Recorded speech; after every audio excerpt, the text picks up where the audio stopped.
பிரச்சனை அப்படின்னு கேட்க வந்திருக்கணும். ஆமா சார். மித்தாளுக்கு போலாம்.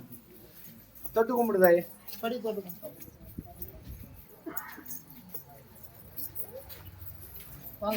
உன்னுடைய குடும்பத்தை பார்த்தேன் தாயே, உன்னுடைய மக்களை பார்த்தேன், உன்னுடைய தொழிலாளங்க கருப்பசாமி உத்தரவிட்டு இன்னைக்கு எல்லாம் ஏதோ ஒரு ரோகத்துல எங்களை பிடுங்கி இன்னைக்கு நடுத்தருவில் நிற்க வைக்கிறதுக்கு எல்லாம் தண்டு கட்டிட்டு இருக்கிறாங்க. அதனால கருப்பசாமி எங்களுக்குன்னு ஆதரவு யாரும் இல்லை. அதனால கருப்பராயா நீதான் உண்மையா இருக்கிற, அதனால நீதிக்கு நேர்மையா உன் காலில் வந்து நான் விழுந்துட்டேன். உண்மையா இல்லை. அதனால கருப்பசாமி உத்தரவிட்டு உனக்கு யார் தீமை நினைச்சாலும் இந்த கருப்பராயன் உன் கூட நிற்பேன். இந்த 4 நாளைக்கு முன்ன சர்ப்ப ரூபத்துல உன் கண்ணுக்கு காட்சி அடிச்சிருப்பேன். இந்த கருப்பராயன் உன் கூட நிக்கிறேன். எத்தனையோ மந்திரம் தந்துரும் உன் கட்டுமனையில வச்சு இன்னைக்கு மனம் உடைச்சல கயிறு போட்டு சாவலான்னு கூட முடிவு பண்ணேன். உண்மைன்னா உண்மை, பொய்னா பொய். தொட்டு கும்பிடு போ.